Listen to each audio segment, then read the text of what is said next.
Hello students, मैं प्रिंस कुमार पांडे आपका स्वागत करता हूं आपका अपना YouTube channel Brilliant Coaching Piparhiya में।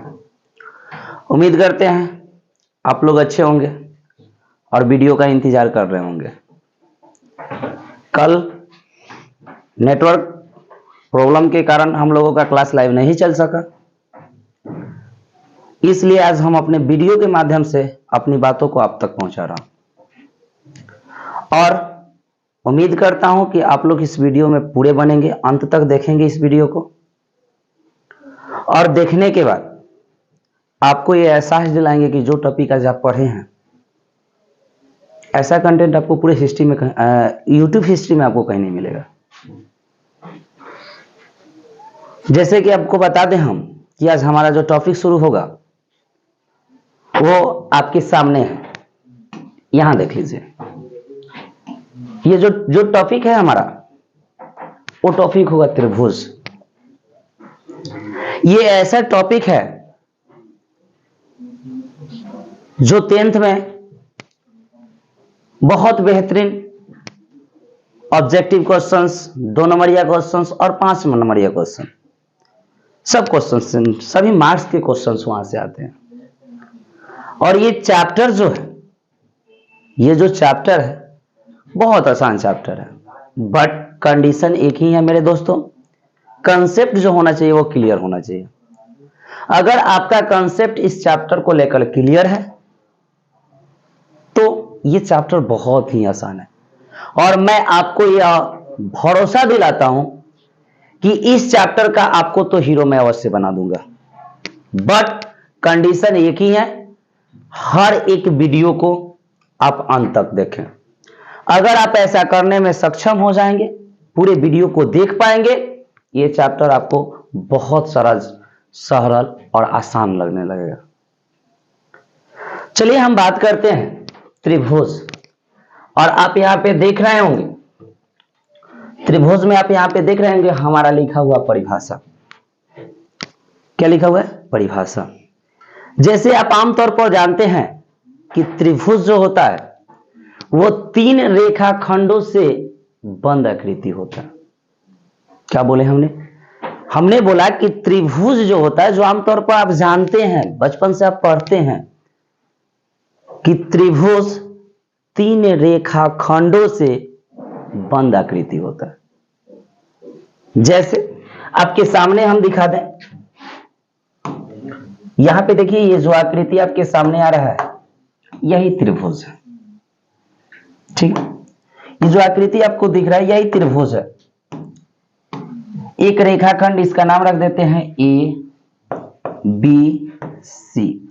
तो यहां पे देखिएगा आप, एक रेखाखंड ये है, दूसरा ये है और तीसरा ये, यानी ये 3 रेखाखंडों से घिरी हुई आकृति है और साथ में बंद है, कहीं से खुला है नहीं है, यानी यही आकृति आपका क्या कहलाएगी? त्रिभुज। ये आप जानते हैं। कहिएगा इसमें नया बात क्या है? नया बात हम बता रहे हैं क्या है? इसमें जोड़ना पड़ेगा आपको कि 3 असंरेख बिंदु हैं। क्या बोले हम? असंरेख बिंदुएं, यानी 3 असंरेख बिंदुओं से त्रिभुज का निर्माण होता है। संरेख नहीं, असंरेख। क्या बोले? असंरेख बिंदुओं को मिलाने से ही, 3 असंरेख बिंदुओं को मिलाने से ही किसका निर्माण होता है? त्रिभुज का। अब कहिएगा कि क्या गजब की बात करते हैं, ये 2 शब्द आप बोल दिए, एक बोले संरेख और एक असंरेख, और हमको समझ में आता ही नहीं है संरेख और असंरेख का मतलब क्या है। चिंता ना करें, हम है ना। चलिए हम आपको दिखाते हैं कि संरेख और असंरेख आप कैसे पढ़ लीजिएगा। यहाँ पे हम सिखाते हैं आपको संरेख और असंरेख। संरेख और असंरेख की अगर बात करते हैं तो सबसे पहले असंरेख को समझने के लिए संरेख का जानना बहुत जरूरी होता है। और संरेख बिंदु यहां पे देखिएगा, संरेख बिंदुएं, संरेख बिंदुएं 3 या 3 से अधिक 3 या 3 से अधिक बिंदु है जब एक ही रेखा पर हो, 3 या 3 से अधिक बिंदु है जब एक ही रेखा पर हो तो वे बिंदुएं संरेख कहलाती हैं। वे बिंदुएं क्या कहलाती है? संरेख कहलाती हैं। चलिए हम आपको दिखा दें कि कैसे। तो यहां पे देखिए हमारे पास ये की रेखा हो गया, यहां पे 3 बिंदुएं हम ले लेते हैं, एक यहां पे, एक यहां पे, एक यहां पे, नाम लिख देते हैं ए बी सी। यानी एक बिंदु ए है, दूसरा बी है, तीसरा सी है, यानी ए बी और सी ये तीनों बिंदुएं क्या हो गए? संरेख। हमने बोला है 3 या 3 से अधिक। जैसे एक दूसरा लेकर दिखा देते हैं हम, एक यहां पे देख लीजिए, एक यहां पे है, एक यहां है बिंदु, एक यहां है और एक यहां है। नाम रख देते हैं P Q R S T. ये तीनों बिंदु क्या हैं? संरेख। हाँ वही, क्योंकि एक ही रेखा पर। तो ये बताइए कि ये जो आप संरेख बिंदुएं देख रहे हैं, क्या आप इसे त्रिभुज बना सकते हैं क्या? बताइए, आप ही बताइए कि क्या इससे कहीं से त्रिभुज, किसी को किसी भी प्रकार से मिलाने से त्रिभुज बनता है क्या? नहीं बनेगा। और संरेख, मान लीजिए कि एक बिंदु यहां दे देते, दूसरा यहां, तीसरा यहां, इससे मिलाकर देखिए ना, इससे त्रिभुज बनेगा ना। तो उम्मीद करते हैं आप लोगों को संरेख और असंरेख बेहतर समझ में आया होगा। यानी कि त्रिभुज का जो निर्माण होता है वह संरेख बिंदुओं से नहीं होता है, असंरेख बिंदुओं से होता है। अगर कहीं क्वेश्चन में पूछता है कि त्रिभुज का जो मतलब बिंदु है वो संरेख है साबित करने के लिए, तो आप समझ जाइएगा कि उस समय त्रिभुज का क्षेत्रफल 0 है। जब त्रिभुज का निर्माण नहीं होगा तो क्षेत्रफल क्या होगा? 0 होगा। तब आप बताइए, जब संरेख और असंरेख आप समझ लिए होंगे, तो हम आपको आते हैं यहां पे फिर से। तो हमने बोला था कि 3 रेखाखंडों से बंद आकृति, 3 रेखाखंडों से बंद आकृति त्रिभुज कहलाती है, लेकिन कंडीशन, वे जो बिंदु होने चाहिए वो क्या होने चाहिए? असंरेख बिंदुएं होनी चाहिए। संरेख बिंदु से कभी भी त्रिभुज का निर्माण होता ही नहीं है। समझ में आया?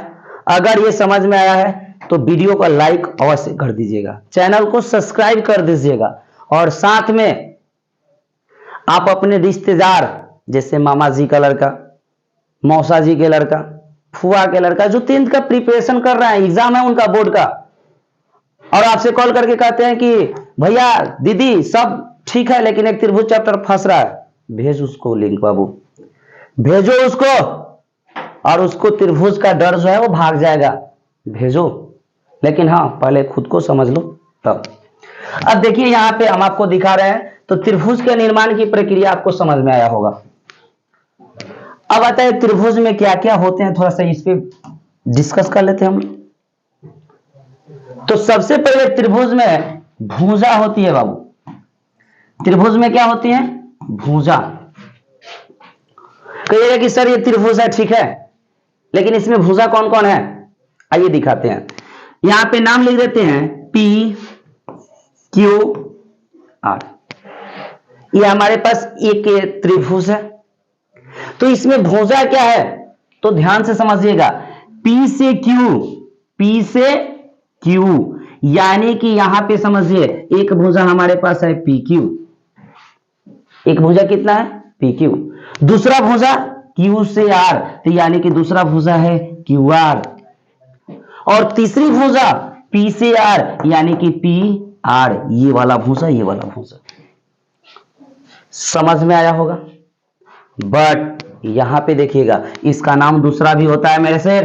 क्या होता है? ध्यान से समझो। यानी कि हम आपको उदाहरण के तौर पे कहते हैं कि ये जो है ये 5 सेंटीमीटर है, ये 4 सेंटीमीटर है, और ये आपका 3 सेंटीमीटर है, मान लीजिए। तो ध्यान से समझिएगा, तो P से Q अगर 5 सेंटीमीटर है तो Q से T भी कितना सेंटीमीटर? 5 ही सेंटीमीटर।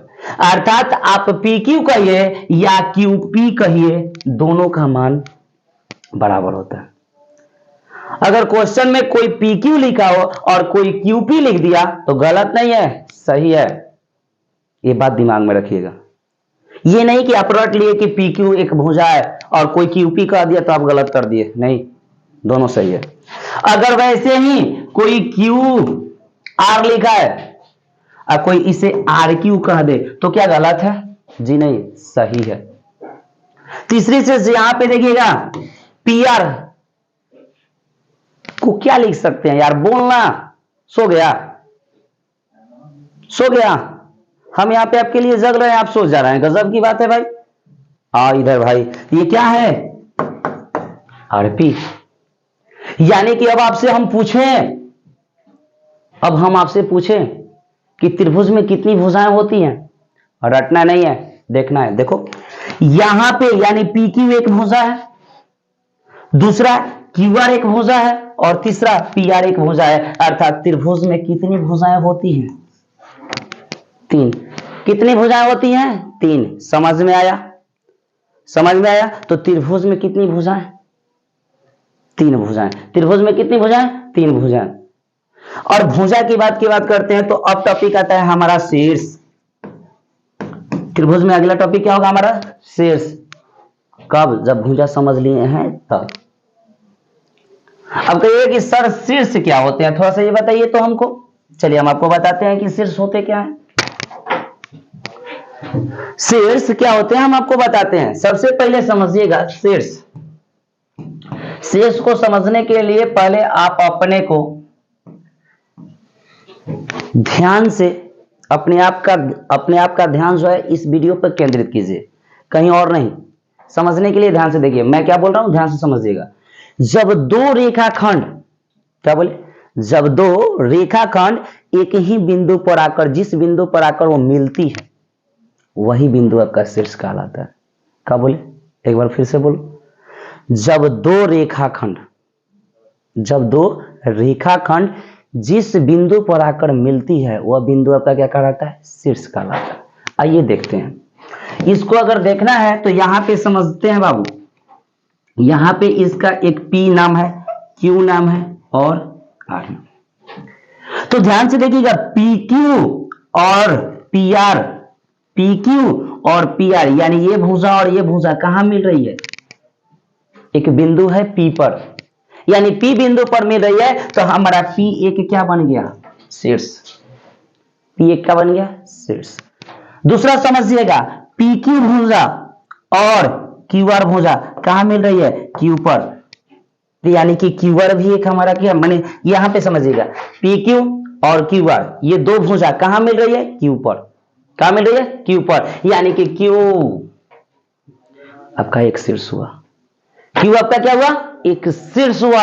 और दूसरा चीज बताते हैं बाबू, ध्यान से देखिएगा। QR और PR कहां मिल रहे हैं? R पर। तो यानी कि R भी हमारा शीर्ष हुआ। यानी कि त्रिभुज में कितने शीर्ष? 3। किसी भी त्रिभुज में कितने शीर्ष? 3। और किसी भी त्रिभुज में कितनी भुजा? तो 3। समझ में आया होगा। अब बात करते हैं, एक दूसरा फिगर लेते हैं और रिवीजन कर लेते हैं कि क्या हमको शीर्ष समझ में आया है कि नहीं आया।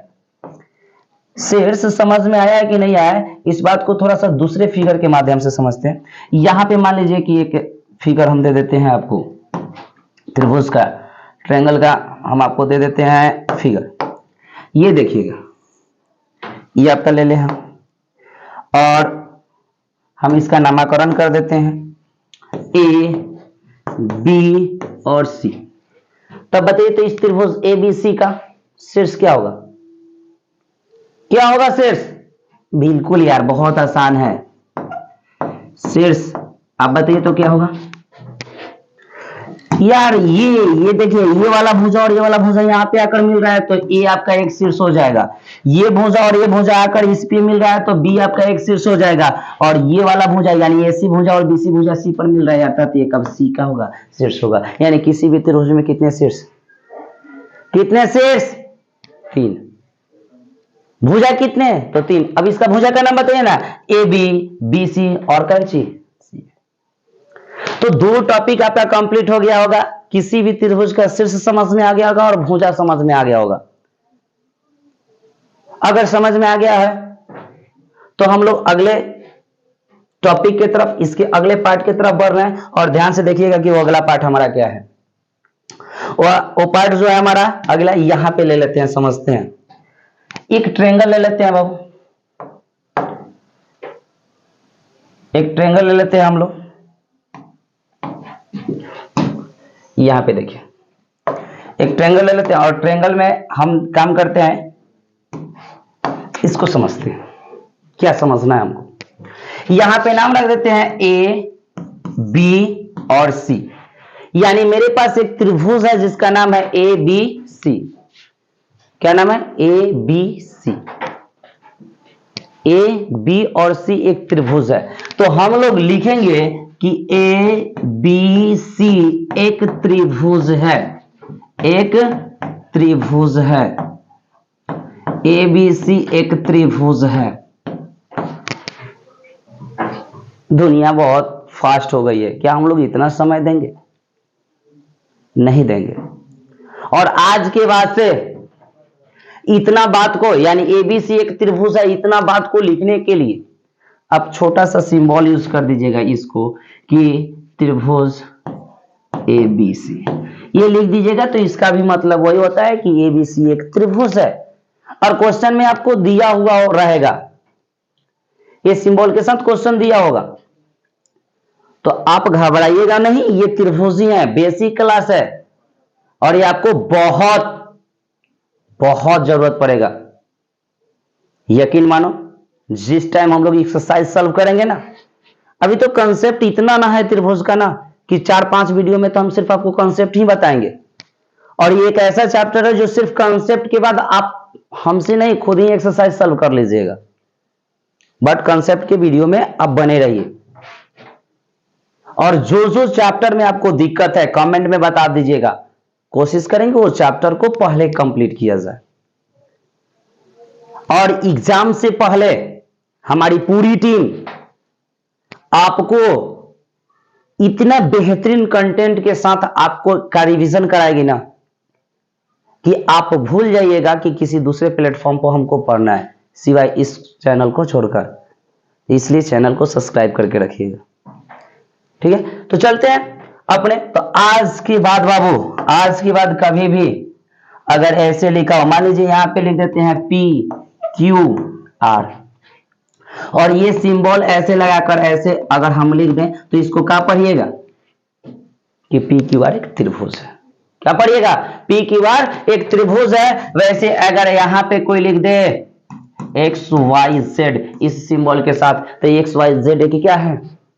त्रिभुज है। तो अब संकेतों में, अर्थात आप कह सकते हो कि संकेतों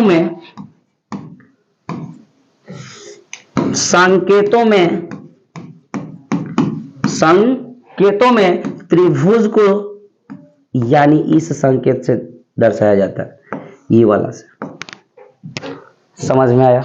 यानी एक छोटा सा त्रिभुज बना दीजिएगा, बंद होना चाहिए, खुला नहीं होना चाहिए। अगर इतना समझ में आ गया होगा तो अब हम इसी त्रिभुज के पार्ट पे हम लोग पढ़ेंगे नेक्स्ट, अब कोण के बारे में, त्रिभुज के कोण के बारे में। तो सबसे पहले एक काम करते हैं, यहां पे एक त्रिभुज ले लेते हैं। इस त्रिभुज का नाम भी रख देते हैं ए बी और सी। टॉपिक क्या है? कोण। टॉपिक क्या है? कोण। अगर त्रिभुज के कोण के नाम लिखने की अगर बात करते हो तो कोण का नाम लिखना बहुत जरूरी है। अगर ये बात आपको नहीं समझ में आती है, छोटी सी बेसिक जानकारी है बाबू, लेकिन अगर ये नहीं समझ में आएगा तो हम आपको बता रहे हैं क्वेश्चन ही नहीं समझ में आने वाला, कि क्वेश्चन में पूछा क्या है हमसे, क्वेश्चन में दिया क्या है। तब बताइए, जब किसी की बात ही नहीं समझ में आएगी तो हम उसका जवाब क्या देंगे? समझ में तो आना चाहिए ना बात। तो चलिए देखते हैं। तो कोण के लिए सबसे पहले कोण हम लिखना बताते हैं, बड़ी आसान काम है भाई। ऐसे लिख दीजिए angle A, angle B, angle C. Sir आप बोले थे 0 से पढ़ाएंगे, और आप ही कोण का डिफिनीशन कुछ बताया नहीं, आप टप टप लिख दिए। कुछ समझ में अभी तो आना चाहिए। तो हम बोल रहे हैं कोण का डिफिनीशन समझिए, कोण, पहले कोण का डिफिनीशन समझ लीजिए। और ये तमाम चीज का अगर आपको नोट्स चाहिए तो आपको पीडीएफ के माध्यम से मिल जाएगा, ठीक है। डिफिनीशन सिर्फ सुनिए, समझिए क्या होता है। हम बोल रहे हैं कि जब दो रेखाखंड, क्या बोले, जब दो रेखाखंड या रेखा या किरण, जब दो रेखाखंड, रेखा और किरण जिस बिंदु पर मिलती है, जिस बिंदु पर मिलती है और उन दोनों रेखा, किरण और रेखाखंड के बीच जो झुकाव होता है वही झुकाव क्या कहलाता है, तो कोण कहलाता है। कहिएगा नहीं समझ में आया, आपकी बात हमारे पल्ले नहीं पड़ी। चलिए आकृति के माध्यम से देखते हैं। एक रेखाखंड ये मान लेते हैं और एक रेखाखंड ये मान लेते हैं, इन दोनों के बीच में ये झुकाव हो रहा है, यही झुकाव क्या कहलाएगा, कोण कहलाएगा। यही झुकाव आपका क्या कहलाएगा, कोण कहलाएगा। समझ में आया? तो कोण का डेफिनेशन आपको समझ में आ गया होगा। और देखिए संकेत में कोण के लिए ये वाला सिंबल यूज किया जाता है, ये वाला। जैसे यहां पे लिख दिया गया तो ये P एक कोण है, इसको ऐसे लिख दिया गया तो क्या पड़ेगा, एंगल Q। ऐसे लिख दिया गया तो क्या पड़ेगा, एंगल R। इसको लिख दिया गया तो एंगल X। इसको ऐसे लिख दिया गया तो इसको क्या पड़ेगा, एंगल Y। यानी कि ये सिंबल ही होता है कोण, जिसको इंग्लिश में क्या बोला जाता है, एंगल। तो कोण के बारे में तो समझ में आया कि कोण होता क्या है। तो भाई यहां पे देखो ना, एक रेखा ये वाला है, देखिए ये B, और दूसरा क्या है AC, और ये दोनों मिला है यहाँ पे, और इन दोनों के बीच में ये झुका हुआ है। तो यहाँ कोण बना कि नहीं बना, कोण बना कि नहीं बना, कोण बना, कोण बना। तो कोण बना तो इसको हम क्या लिखेंगे, आप ही बताइए ना, क्या लिख दें, फिर से सुन लीजिए, क्या लिख दें, तो हम लिख देंगे एंगल A। वैसे ही यहां पे देखिए ये वाला, तो यहां भी एक कोण बना, तो इसको क्या लिखेंगे, एंगल B। इसको क्या लिखेंगे, ये वाला को, तो एंगल C। लेकिन ध्यान से, कहां, कहीं बेचैनी है, जाना है, अच्छा नहीं लगा, मजा नहीं आ रहा, अरे बहुत मजा आएगा, लेकिन पढ़ने वालों के लिए। अरे जो नहीं पढ़ने वाला है उसको भी मजा आएगा यार, देख बहुत मजा आएगा यार, देख तो वीडियो को सबसे पहले, लगे रहो, देखते हैं। अब देखिएगा दूसरा तरीका है, या कर दिया जाता है आपको। दूसरा तरीका आपका ये है कि जिस कोण को लिखना है उसको बीच में कर दीजिए, जिस कोण को लिखना है उसको बीच में कर दीजिए। यानी कि आपको ये को ही लिखना है तो ऐसे लिखिए BAC, तो ऐसे लिख दीजिएगा एंगल BAC। कहिएगा कि ये सर बीच में जब करना है तो हम ऐसे नहीं कर सकते हैं, CBA। क्यों नहीं कर सकते हो भाई, ऐसा थोड़ी है कि एक नियम एक जगह सही होगा गलत होगा, वो भी लिख कर सकते हो। यानी कि एंगल क्या लिखेंगे, CA और B। इस सब में देखना है चाहते हो ना बाबू, अगर इस सब को देखना चाहते हो तो यहाँ पे देखिए, यहाँ पे भी A है बीच में और यहाँ पे भी A है, और ये तो ऑलरेडी दिखा रहा है कि एंगल A है। यानी सभी लोग इसी कोण को रिप्रेजेंट कर रहे हैं, दर्शा रहे हैं। वैसे ही अगर एंगल B को लिखना हो तो कैसे लिखेंगे, आप ही बताइए ना, बीच में, B को बीच में करना है तो ABC, तो लिखेंगे एंगल ABC, या कर दीजिए। कोई लड़का कहेगा कि CBA, तो बिल्कुल करेंगे एंगल CBA। यहां भी थोड़ा सा ध्यान से देखो, तो भाई यहां भी ध्यान से देखो, तो ये बीच में क्या आ गया, B, और यहां पे भी B, ऑलरेडी B। यानी कि ये कोण B का ही 3 गुना में। आप ऐसे भी लिख सकते हैं, ऐसे भी लिख सकते हैं और ऐसे भी लिख सकते हैं। अगर यहां पे बात करते हैं एंगल C के, तो हमने क्या बोला, C को बीच में लिखना है, C को बीच में लिखना है। तो C को बीच में कैसे लिखेगा, ACB, ACB, साथ में बोलो ACB। तो यानी लिखेंगे एंगल ACB, या कोई लड़का कहेगा ए सर ए सी बी ही क्यों, बी सी ए नहीं, बिल्कुल कर सकते हो यार, क्या लिखेंगे एंगल बी सी ए। तो यहां पे देखिए, तो आप अब देखिए यहां पे इन दोनों के बीच में क्या आ गया है सी, यानी हमने किसका रिप्रेजेंट किया सी। इसको कौन का नाम लिखने आ जाएगा, बहुत बेहतरीन तरीका से आ जाएगा। अगर नहीं आया तो एक रिवीजन और करते हैं, एक दूसरा ट्रायंगल यहां पे ले लेते हैं, देखिए यहां पे, और इसका नाम भी लिख देते हैं P Q R. P Q R इसको ले लेते हैं, और एक दूसरा बाबू टॉपिक पे ध्यान से देखिएगा, कौन का नाम लिखना है। तो एक तरीका हो जाएगा सिर्फ एंगल पी, दूसरा तरीका इसी का नाम लिखना है, दूसरा तरीका इसी का नाम लिखना है। तो कैसे लिखेंगे, बीच में करना है, बीच में, इसको बीच में कर देना है इसको। तो Q P R, angle Q P R, या इसी को बीच में ना करना है R P Q, angle R P Q. उसके बाद इसका नाम लिखना है, इसका क्यू का, तो आप डायरेक्ट ऐसे सिंबल डाल के लिख दीजिए एंगल क्यू, सही है। दूसरा या कर दीजिए इसी का नाम, क्या बीच में करना है, बीच में, तो P Q R, P Q R, तो एंगल पी क्यू आर, या बीच में करना है आर क्यू पी, क्या आर क्यू पी। लिख सकते हैं कि नहीं लिख सकते हैं यार, गर्दा उड़ा दीजिएगा। अब तो इसको आप कह रहे हैं कि रहने दीजिए हम लिख लेंगे, लेकिन फिर भी लिख देते हैं। क्या लिखेंगे angle are.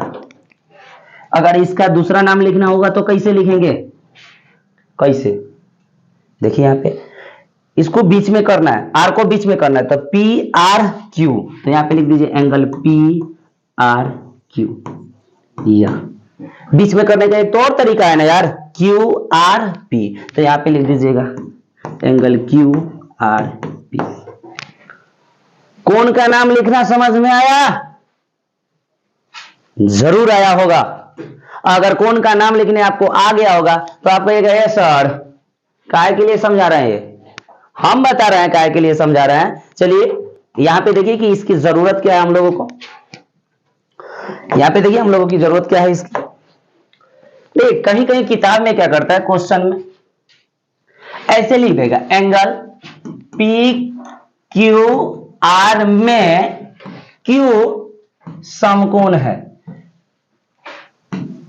Q P Q R में, चाहे ऐसे, एक मिनट समझिए, एंगल पी क्यू आर बराबर 60 दे देगा, और क्या देगा एंगल पी आर एस में आपको मान लीजिए कि ये 50 दे दिया। ऐसे कुछ भी क्वेश्चन में आ सकता है। इसका मतलब क्या है कि ये कोई त्रिभुज है जिसमें Q कितना डिग्री है 60 डिग्री, और वो त्रिभुज क्या है, नाम लिखा है पी क्यू आर, वो त्रिभुज पी क्यू आर ही होगा। नहीं समझ में आया तो देखिए फिगर बनाकर हमको समझा देते हैं। यहाँ पे त्रिभुज आ गया, इसका नाम होगा पी क्यू और आर, और इसको देखकर बताइए, इसको क्यू वाला यानी यहां वाला एंगल कितना हो गया 60।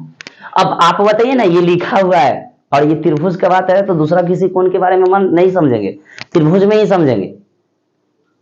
तब बताइए कि त्रिभुज में कौन सा एंगल इसका क्या होगा 50 डिग्री, तो बीच वाला देखो ना क्या है आर, आर आपका 50 डिग्री होगा, और उस त्रिभुज का क्या नाम है, चूंकि हम कोण अभी त्रिभुज में पढ़ रहे हैं ना, तो ये कोण का नाम त्रिभुज वाला लीजिएगा। अब ये आप चतुर्भुज और बहुभुज और आयत वगैरह मत समझ लीजिएगा, ये त्रिभुज में, तो इसको देखकर त्रिभुज का नाम बताइए ना पी आर एस।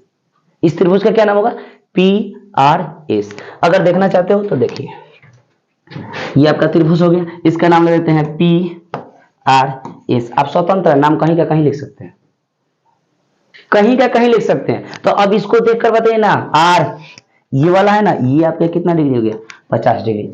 तो अब बताइए कि जब क्वेश्चन में आएगा ऐसे चीजें आएंगी तो आपको समझ में आएगा कि नहीं आएगा, बेशक समझ में आएगा। तो हमने अभी तक जो पढ़ा है एक बार उसका रिवीजन कर लेते हैं कि हमने क्या क्या पढ़ा है। हमने पढ़ा है किसी त्रिभुज में कितने शीर्ष, 3, भुजा 3, कोण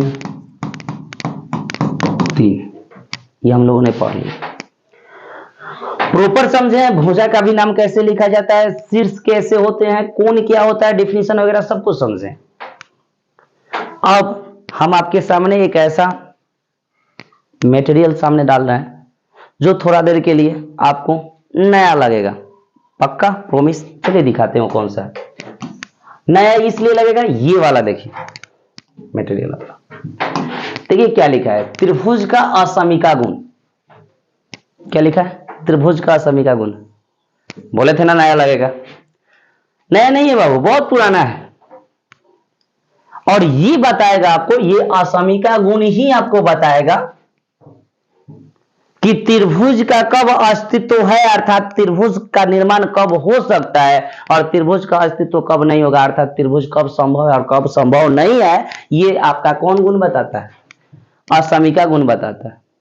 आप ऐसे ही किसी भुजा को 10, 20, 50 ऐसे नहीं लिख सकते हैं भाई, उसका गुण होता है।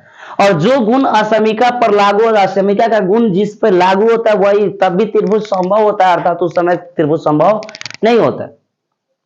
यानी आपको असमीका का गुण लागू होना ही चाहिए। तो आप तो अब उत्सुक होंगे कि सर असमीका का गुण बताइए। चलिए हम आपको असमीका का गुण बताते हैं और ध्यान से समझिएगा, कोई नया टॉपिक नहीं, हम कर रहे हैं कोई नया टॉपिक नहीं है, बट आप ध्यान से देखिएगा। तब हम एक त्रिभुज ले लेते हैं बाबू, और वो त्रिभुज आपके सामने ये होगा, ये आपका त्रिभुज हो गया। असमीका के गुण के लिए इस त्रिभुज लेते हैं, नाम भी लिख देते हैं, नाम ले लेते हैं DEF। यानी सबसे पहले ये हमारे पास एक त्रिभुज है जिसका नाम है DEF, अर्थात कह सकते हैं कि DEF एक त्रिभुज है। असमीका का गुण क्या कहता है, ध्यान से समझिएगा। अगर हम यहाँ पे इसकी भुजा की लंबाई दे देते हैं, सपोज कीजिए यहाँ पे 3, 4 और 5। अभी कौन सा त्रिभुज है क्या होगा मतलब नहीं है, एक उदाहरण के तौर पर ले लिए हम कि एक 3 है, एक 4 है, एक 5। तो असमीका का गुण कहता है कि जब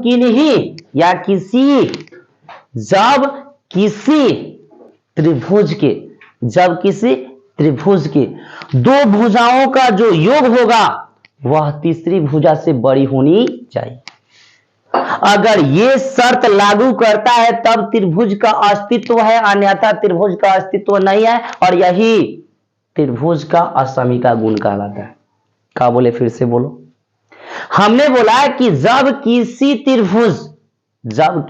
त्रिभुज कोई भी त्रिभुज हो सकता है, जब किसी त्रिभुज की दो भुजाओं का योग, कोई दो भुजाओं का योग अगर तीसरी भुजा से बड़ी है तभी त्रिभुज का अस्तित्व है, अर्थात त्रिभुज संभव है। अगर ये नहीं करता है, लागू नहीं करता है, अगर पता चलता है कि दो भुजाओं का योग जो है वो तीसरी भुजा से छोटी हो गई, तो उस समय त्रिभुज का अस्तित्व नहीं होगा। यानी दो भुजाओं का जो योग होना चाहिए वो तीसरी से बड़ी होना चाहिए। जिससे यहां पे देखिए कि असमीका का गुण ये लागू करता है। आइए देखते हैं, और इसको देखने के लिए यहां पे ध्यान से देखिएगा। हम एक भुजा ले लेते हैं, यहां पे देखिएगा, अगर DE एक भुजा ले लेते हैं, आप प्लस किसको ले लेते हैं, कोई भी ले लो यार, EF को ले लेते हैं, तो इसका मान क्या होना चाहिए, बड़ा होना चाहिए। किससे, तो जब दो भुजा इसको और इसको लिए हैं आप, DE और EF को लिए हैं, तो बड़ा होना चाहिए किससे, तो DF से बड़ा होना चाहिए। चलिए देखते हैं, नियम सर्टिफाइड करता है। DE का मान यहां पे कितना दिया है, 3, आप प्लस क्या,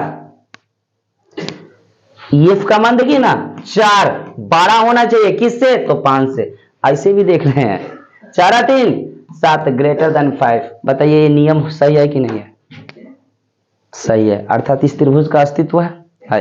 कहीं भी चेक कर लीजिए, जब इसको जोड़िएगा तब 5 और 4 9, जो 3 से बड़ा है। इस दोनों को लिया गया था 5 और 3 8, किससे बड़ा है? 4 से बड़ा है। तो इस त्रिभुज, क्या ये त्रिभुज यानी DEF त्रिभुज संभव है कि नहीं है? तो बोलेंगे कि DEF त्रिभुज जो है वो क्या है? संभव है। यानी ये जो त्रिभुज है, त्रिभुज DEF, ये संभव है। असमिका का गुण समझ में आया? तो समझ में आया होगा असमिका का गुण। चलिए एक और दूसरा उदाहरण देते हैं, जहां पे हम लोग देखते हैं कि क्या ये वाला जो अगला पार्ट जो होगा आपका, वो असमिका का गुण को लागू करेगा कि नहीं। चलिए हम देखते हैं। एक हम त्रिभुज बना लेते हैं बाबू। यहां पे देखिएगा एक त्रिभुज ये ले लेते हैं, और यहां पे हम ले लेते हैं आपको इसकी भुजा हम दे देते हैं। यहां पे 5 दे देते हैं, यहां पे 3 दे देते हैं, यहां पे 9 दे देते हैं।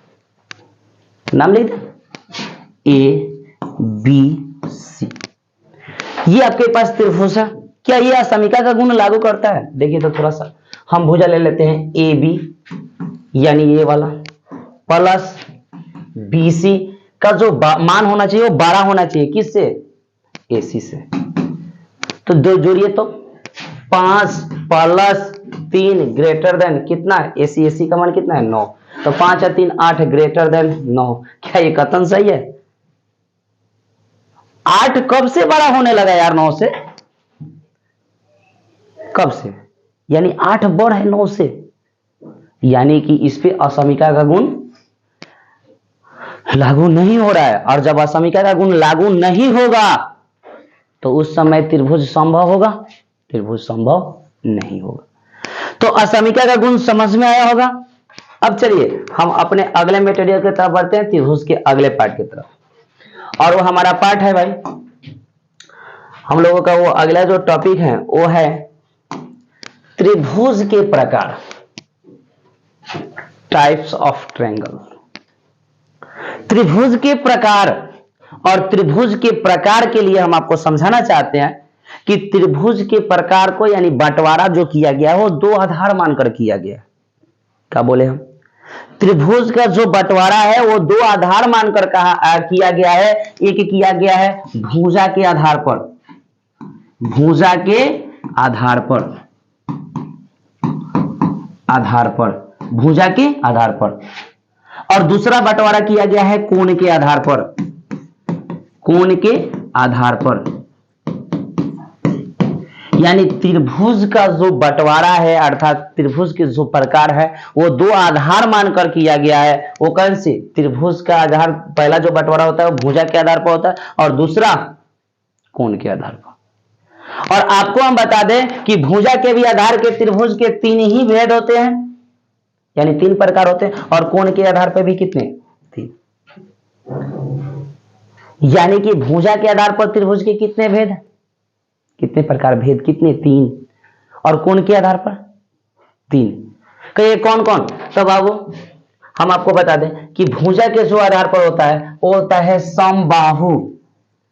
समबाहु, ये सिंबल काय के लिए संकेत पढ़ा कराए थे, अब त्रिभुज लिखे हैं, वही त्रिभुज है, यानी समबाहु त्रिभुज। इसको क्या पड़ेगा? समबाहु त्रिभुज।